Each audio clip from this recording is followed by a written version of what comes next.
ओम पितृदेवताभ्यो नमः। स्वागत है आप सभी का मेरे यूट्यूब चैनल पर। आज मैं आपको भौमवती अमावस्या की कथा सुनाऊंगा। अमावस्या के दिन पितरों की पूजा का बड़ा महत्व होता है। अमावस्या के दिन पितरों के नाम से दान पुण्य करना चाहिए, पितरों के नाम से तर्पण करना चाहिए और पितरों के नाम से दान पुण्य भी करना चाहिए। ब्राह्मणों को भोजन कराना चाहिए। पितरों के नाम से गौ माता को आप मीठा खिला करके आएँ, पितरों के सामने दीपक जलाएं और इस कथा का श्रवण करें।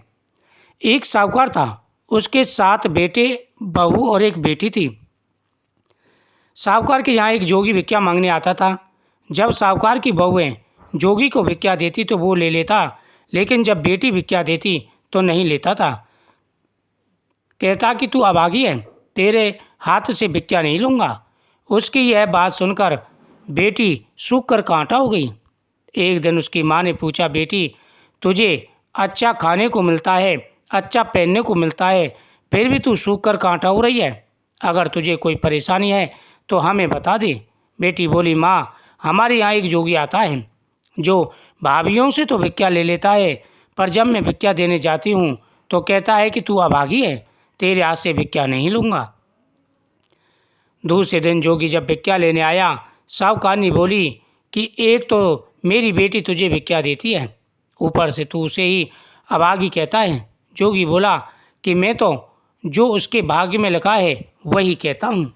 तब साहूकारनी बोली, जब तुझे इतना पता है तो इसको दूर करने का उपाय भी बता दे।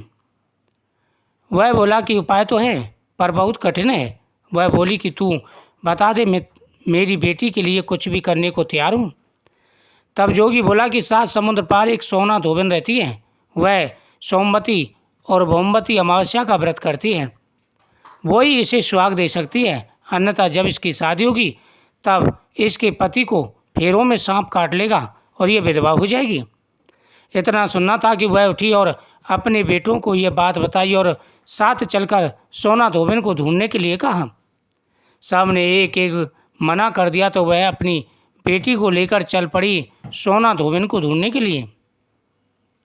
हिंदू धर्म के अनुसार अमावस्या का बड़ा ही महत्व होता है। इस अमावस्या को हिंदू धर्म में विशेष रूप से पूजा जाता है। ऐसा माना जाता है कि जो व्यक्ति अमावस्या के दिन पितरों का पूजन करते हैं उनकी हर व्याधा दूर हो जाती है। अमावस्या मंगलवार को पड़ रही हो तो बहुत ही बड़ी अमावस्या होती है, जिसे भौमवती अमावस्या बोलते हैं। शास्त्रों के अनुसार मंगलवार को पड़ने वाली अमावस्या को भौमवती अमावस्या के रूप में जाना जाता है। मंगलवार के दिन अगर ये अमावस्या पड़ती है तो कई कारणों से महत्व और ज़्यादा बढ़ जाता है। इस प्रकार से सोना धोबिन को खोजते खोजते वह चल दी। रास्ते में एक जंगल पड़ा। उस जंगल में वह एक पेड़ के नीचे माँ बेटी बैठ गई। उस पेड़ के ऊपर गरुड़ पंखनी के बच्चे रहते थे। जैसे ही वह सोने लगी तभी वहाँ पर एक सांप आया, सर्प आया और वह पेड़ पर चढ़ने लगा। ऊपर से बच्चे चिल्लाने लगे तो माँ बेटी ये देख रही थी। उसने उस सांप को मार करके और ढाल के नीचे दुबका दिया। जब वह गरुड़ पंखनी आए उनको मारने के लिए दौड़े कि आज तो हमारे बच्चों का हत्यारा मिल गया है, तो बच्चे बोले कि हे पिताजी माताजी, इन्होंने तो हमारी रक्षा की है, इसलिए आप इनसे कुछ ना कहें। इस प्रकार से उन्होंने कहा कि तुमने मेरे बच्चे की रक्षा की है, मांग क्या मांगती है। उन्होंने कहा कि 7 समुद्र पार सोना धोबिन रहती है, हमें उनके पास पहुंचा दो। गरुड़ पंखनी ने उनको उनके पहुंचा पहुंचा दिया। अब बेटी ने सुबह सुबह जाकर के सोना धोबिन के घर का सारा काम कर दिया। अब सोना धोबिन ने अपनी बहू से पूछती है कि तुम तो सुबह जल्दी उठकर सारे काम कर लेती हो और पता भी नहीं चलता। बहू ने कहा, माँ जी मैंने सोचा कि आप ही सुबह उठकर सारे काम खुद कर लेती हो, मैं तो देर से उठती हूँ। इस पर दोनों सास बहू निगरानी करने लगी, कौन है जो सुबह ही घर का सारा काम करके चला जाता है।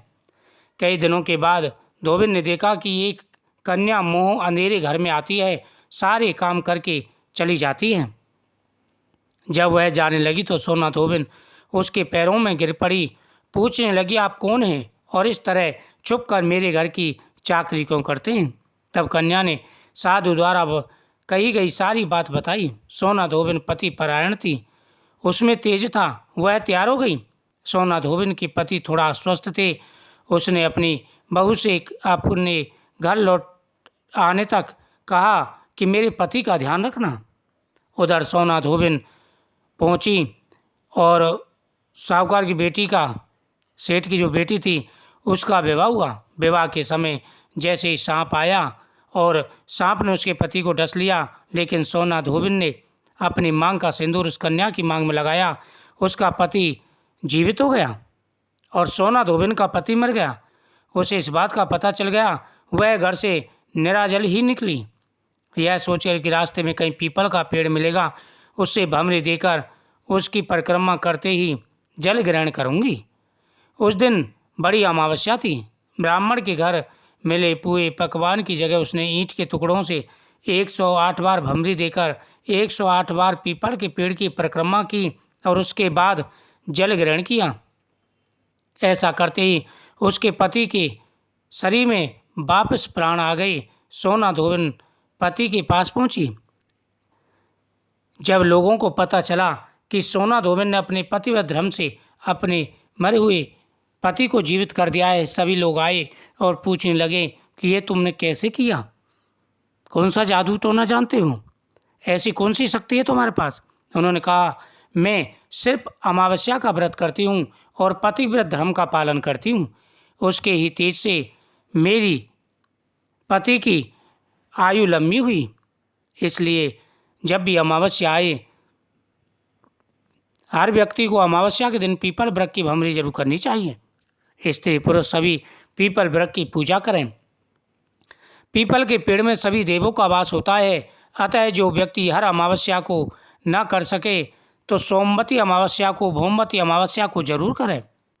इस दिन 108 वस्तुओं की भमरी देकर गौरी गणेश का पूजन किया जाता है, सोना धोबिन का पूजन किया जाता है, पितरों का पूजन किया जाता है। ऐसी प्रचलित परंपरा है कि पहली अमावस्या के दिन धान, पान, हल्दी, सिंदूर और सुपारी की भमरी दी जाती है।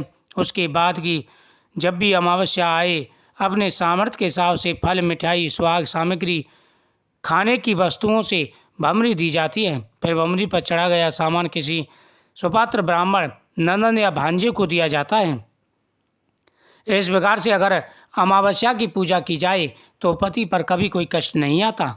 उनके जीवन में आ रहे सारे कष्ट आसानी से दूर हो जाते हैं। जीवन में उनको हर प्रकार का सुख और वैभव प्राप्त होता है। जो व्यक्ति प्रत्येक अमावस्या के दिन पितरों के नाम से दान पुण्य करते हैं, पितरों के नाम से पूजा पाठ करते हैं, उनकी हर मनोकामना पूरी हो जाती है। पितरों के नाम से दान पुण्य करना चाहिए, पितरों के नाम से पूजा पाठ अवश्य करनी चाहिए। जो भी व्यक्ति पितरों के नाम से दान पुण्य करते हैं, पीपल वृक्ष की पूजा करते हैं, उनके ऊपर सदा ही पितृ प्रसन्न रहते हैं। ओम पितृदेवताभ्यो नमः। ओम नमो भगवते वासुदेवाय नमः। वीडियो को शेयर करें, चैनल को सब्सक्राइब करें, कमेंट में ओम पितृदेवताभ्यो नमः जरूर लिखें। पितृदेवताओं की कृपा से आपकी हर मनोकामना पूरी होगी। जीवन में आ रहे सारे कष्ट और परेशानियां दूर हो जाते हैं। पितृ प्रसन्न होकर के मनवांछित फल प्रदान करते हैं। प्रत्येक व्यक्ति को पितरों का पूजन अवश्य करना चाहिए।